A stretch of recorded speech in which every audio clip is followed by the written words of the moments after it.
السلام علیکم۔ مفتی طارق مسعود کے بیانات سننے کے لیے ہمارے چینل دینی تعلیم الہی کو سبسکرائب کریں۔ شکریہ۔ سب سے اہم حکم اور سب سے مشکل حکم ہے نماز کی پابندی کرنا۔ نماز پڑھنا مشکل نہیں ہے، نماز کی پابندی کرنا مشکل۔ پوری زندگی انسان اس بات کی کوشش میں لگا رہے کہ نماز کبھی قضا نہیں ہونے دوں گا، یہ آسان کام نہیں ہے۔ ہر حکم میں چھٹی ہوتی ہے، آپ آفس جاتے ہیں ہفتے میں 6 دن، 1 دن چھٹی کرتے ہیں، درمیان میں اور بھی چھٹیاں آتی ہیں، قائد اعظم ڈے آ گیا، علامہ اقبال ڈے آ گیا، شاہ عبداللطیف پٹائی کا دن آ گیا، بھٹو کی شہادت کا دن بھی ہو سکتا ہے۔ جتنے سیاستدان دنیا سے جاتے رہیں گے ان کی چھٹیوں کی تعداد بڑھتے بڑھتے 2-4 دن رہ جائیں گے آفس ورک کے لیے۔ تو ہر کام میں چھٹی ہوتی ہے کہ نماز جب سے شروع ہوئی موت تک ایک دن بھی ایسا نہیں ہے جس میں قضا کرنے کا حکم۔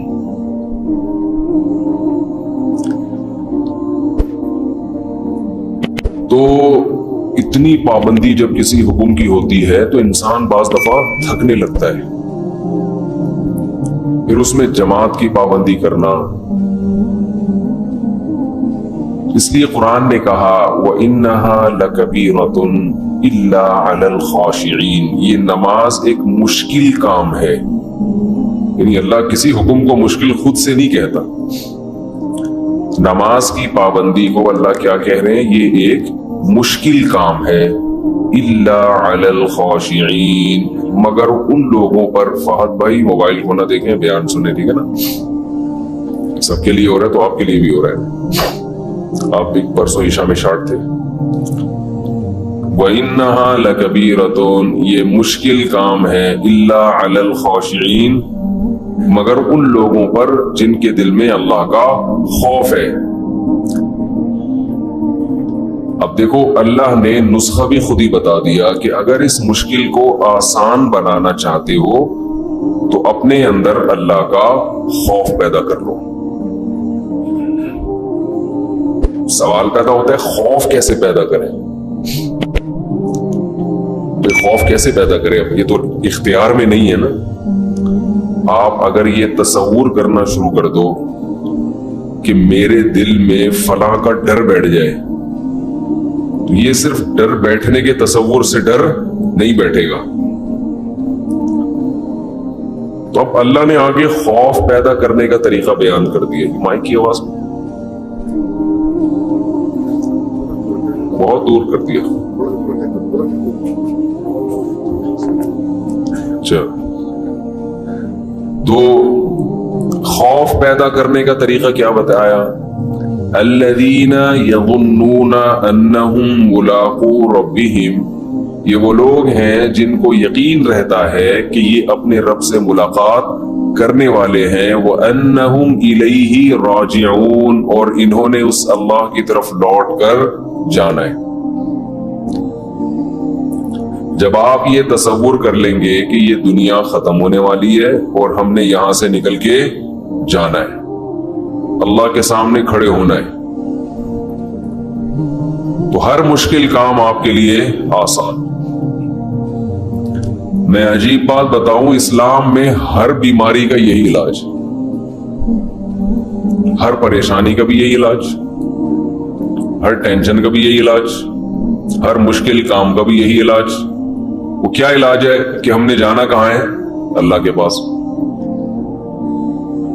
آپ نے بعض حکیم دیکھے ہوں گے، اب تو حکیم لوگ شارٹ ہو رہے ہیں مارکیٹوں سے، بہت کم کہیں کہیں نظر آتے ہیں۔ بعض حکیموں میں مشہور ہوتا تھا ہر بیماری کا ایک ہی چورن ہے ان کے پاس، ہر بیماری کا ایک ہی چورن۔ وہ شاید فراڈی ہوتے ہوں، لیکن اسلام میں ہر بیماری کی ایک ہی دوا ہے، اور یہ زبردست دوا ہے۔ دیکھیں اللہ تعالیٰ نے جب ہمیں کوئی غم اور پریشانی ہو تو اللہ نے اپنے نیک بندوں کی جو صفات بیان کی ہیں وہ کیا بیان کی ہیں؟ الذین اذا اصابتہم مصیبہ، انہیں جب کوئی مصیبت پہنچتی ہے، قالوا تو یہ کہتے ہیں، انا للہ، ہم اللہ کے لیے ہیں، وانا الیہ راجعون، ہم نے جانا کہاں ہے؟ اللہ کے پاس۔ مصیبت میں تنوین ہے، تنوین۔ اگر یہ ہوتا نا المصیبہ، اس کا مطلب ہوتا کوئی خاص قسم کی جب مصیبت پہنچتی ہے تو یہ کہتے ہیں۔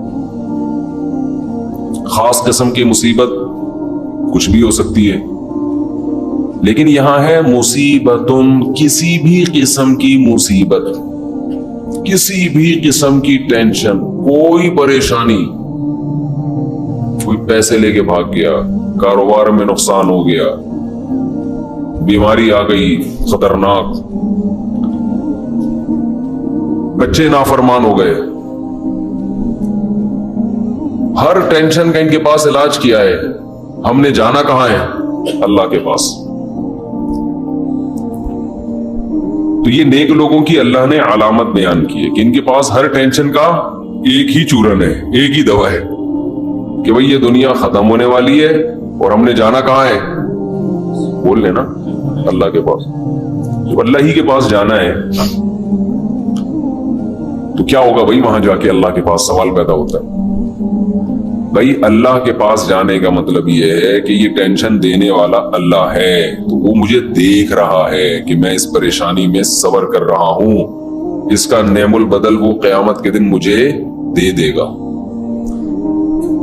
آج ہمارے ساتھ سب سے بڑا مسئلہ یہ ہے کہ جتنا قرآن آخرت کو، موت کے بعد کی زندگی کو بیان کرتا ہے، ہم اپنی نجی محفلوں میں، اپنی روز مرہ کی زندگی میں اتنا موت کا تذکرہ اور آخرت کا تذکرہ کرتے نہیں ہیں، بلکہ ڈرتے ہیں۔ آپ زیادہ یہ باتیں شروع کر دو نا، بھائی مر جائیں گے، ختم ہو جائے گا، تو سمجھتے ہیں لوگ بیوقوف آدمی ہیں، ترقی سے روک رہے ہیں۔ جو حقیقت بیان کر رہا ہے اسے لوگ کیا کہتے ہیں؟ یہ ترقی سے روک رہا ہے، یہ حقیقت بیان کر رہا ہے۔ تو خیر میں یہ کر رہا تھا، جو کام مشکل ہو آپ نے اپنے دماغ پر مسلط کر لینا ہے کہ یہ دنیا کیا ہے؟ ختم۔ اس سے آپ خوشی میں اتراؤ گے بھی نہیں، ورنہ خوشی میں بھی انسان آپے سے باہر ہو جاتا ہے۔ پیسہ آ گیا تو پتہ نہیں اتنا خوش ہو رہا ہے جیسے کیا ہو گیا، تو بھائی کتنا کیا ہو گیا؟ وہ طوطا یاد آ رہا ہے، کیا ہوا؟ ایک بولنے والا طوطا کچھ دن پہلے دیکھا، وہ بات بات پہ کہہ رہا تھا کیا ہوا، ایسے اسٹائل سے کہہ رہا تھا کیا ہوا؟ اس کو زیادہ چھیڑو نا، تنگ کرو طوطے کو، آواز مارتا تھا کیا ہوا؟ تو اگر کوئی پیسہ آ کے کو بہت ہی زیادہ خوش ہو گیا تو آپ نے کیا کہنا ہے؟ اس کو بولنا ہے کیا ہوا؟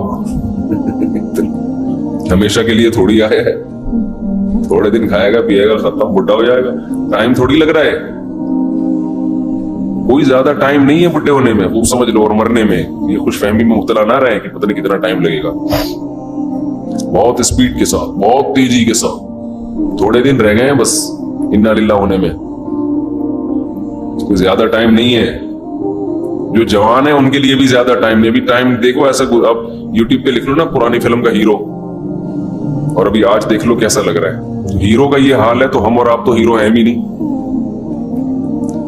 1980 کا ہیرو دیکھ لو اب کیسا لگ رہا ہے آج کل، تو جب وہ ایسا لگ رہا ہے تو ہم اور آپ کیسے لگیں گے 15-20 سال کے بعد؟ ہم تو ہیرو ہے بھی نہیں، ایک تو ہم ہیرو جیسے نہیں ہیں، دوسرا ہم صحت کو اتنا مینٹین رکھ بھی نہیں سکتے جتنا وہ لوگ رکھتے ہیں۔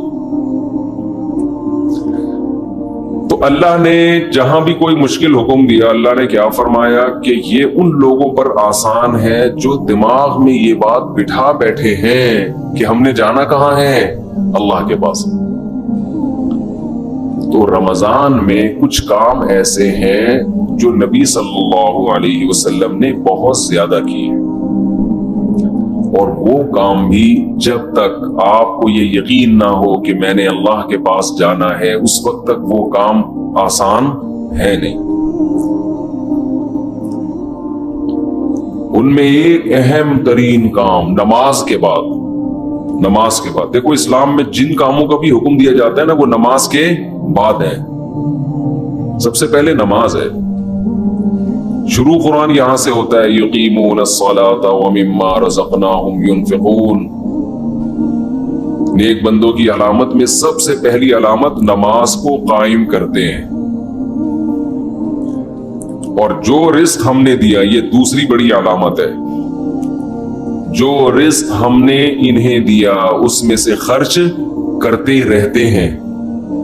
ينفقون فعل مضارع ہے، جب کنٹینیو کوئی کام کیا جاتا ہے تو اس کے لیے استعمال ہوتا ہے. ينفقون کنٹینیو یہ کام کرتے رہتے ہیں. تو ایمان والوں کی دو علامتیں قرآن میں اللہ نے بہت زیادہ بیان کی ہیں، اور یہ دو کام نبی رمضان میں زیادہ نہیں بلکہ بہت زیادہ کیا کرتے تھے. ایک نماز بہت زیادہ، بار بار ایک مسئلہ میں ریپیٹ کرتا رہتا ہوں کہ 8 رکعت تراویح اگر رمضان میں ہوتی تو 8 تو عام دنوں میں بھی آپ نے پڑھی ہے، تو پھر رمضان میں یہ عبادت رات کی بہت زیادہ ہوتی ہے بھائی. یہ تو نارمل روٹین تھی.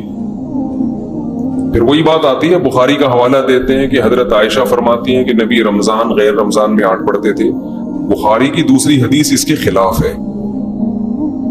یزید فی رمضان ما لا یزید فی غیرہ، رمضان کے علاوہ مہینوں میں اتنی عبادت نہیں ہوتی تھی جتنی رمضان میں ہوتی تھی. اس سے پتہ چلتا ہے رمضان میں یہ عبادت زیادہ. بخاری ہی کی دوسری حدیث اس کے اگینسٹ ہے. اور اگر آپ کہتے ہیں کہ 8 ہی پڑھنی ہے تو بخاری کی جس حدیث میں 8 کا تذکرہ ہے اس میں تو 4 رکعتیں کر کے ہے. 4 پڑھتے تھے، پھر کتنی پڑھتے تھے؟ 4 پڑھتے تھے. کچھ سمجھ میں نہیں آتا. مجتہدین کو جب چھوڑیں گے نا، اپنی ریسرچ آئے گی مارکیٹ میں، تو کسی ایک جگہ انسان ٹکتا نہیں ہے، پھر وہ لاتا رہتا ہے اپنی تحقیق. تو رمضان میں ایک کام عبادت، جیسے ہم تراویح پڑھتے ہیں تو عام دنوں سے کئی گنا زیادہ نماز کی تعداد ہو جاتی ہے. تو نبی نے 4 کام تو کیے لیکن 2 کو بہت زیادہ فوکس کیا ہے.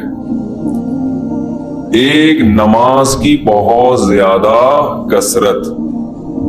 تو رمضان میں جتنا ٹائم آپ کے پاس رہ گیا ہے نماز کی مقدار بولو بھائی بڑھا دیں، اور یہ عزم کر لیں پورے سال انشاءاللہ نماز کی پابندی کرنی ہے. جرمانہ رکھیں اپنے اوپر. جب تک انسان اپنے آپ کو سزا نہیں دیتے نا، انسان کا بچہ بنتا نہیں ہے. دنیا میں کوئی بھی نہیں انسان کا بچہ بنتا شرافت سے. یہ دور شر اور آفت کا ہے، شرافت کا نہیں ہے. خود سزا دے اپنے آپ کو. فجر کی نماز جس دن رہ جائے اس دن ناشتہ بول، ناشتہ نہیں کرنا اس دن.